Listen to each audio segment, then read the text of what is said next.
अब आखिर में आपको अपने ओपिनियन पोल के बारे में बताते हैं। गोवा का राजनीतिक मूड समझने के लिए हमने 6000 वोटर्स के साथ बातचीत की थी और क्या नतीजा आया वो अब हम आपको बताते हैं। देखिए गोवा में क्या हो रहा है।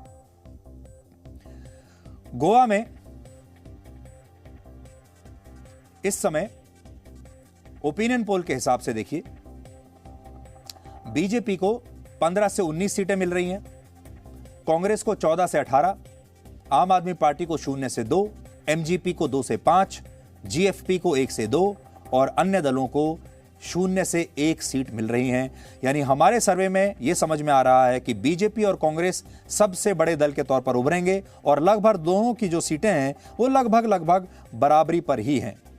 बीजेपी को फायदा हो रहा है, पिछली बार 13 सीटें मिली थी, इस बार 5 से 6 सीटों का फायदा हो सकता है और कांग्रेस को पिछली बार 17 सीटें मिली थी लेकिन इस बार उसे 1 से 3 सीटों का नुकसान हो सकता है। और बीजेपी को फायदा और कांग्रेस को नुकसान होने के बाद ये दोनों ऐसी स्थिति में आएंगे जब इनकी जो टैली है वो लगभग बराबर ही रहेगी, यानी हंग असेंबली गोवा में हो सकती है।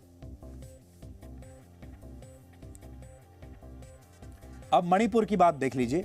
मणिपुर में बीजेपी को 33 से 37 सीटें मिलने की संभावना है। कांग्रेस यहां पर बहुत पीछे चली गई है, सिर्फ 13 से 17 सीट, एनपीएफ को 4 से 6 सीट, एनपीपी को 2 से 4 और अन्य दलों को भी 0 से 2 सीटें मणिपुर में हमारे ओपिनियन पोल के मुताबिक मिल रही हैं। यानी मणिपुर में बीजेपी साफ तौर पर नंबर 1 पार्टी के तौर पर उभर रही है और बीजेपी वहां पर बहुत अच्छा प्रदर्शन कर रही है। पिछली बार के मुकाबले बीजेपी को 12 से 16 सीटों का फायदा हो रहा है, कांग्रेस को पिछली बार के मुकाबले 11 से 15 सीटों का नुकसान हो रहा है।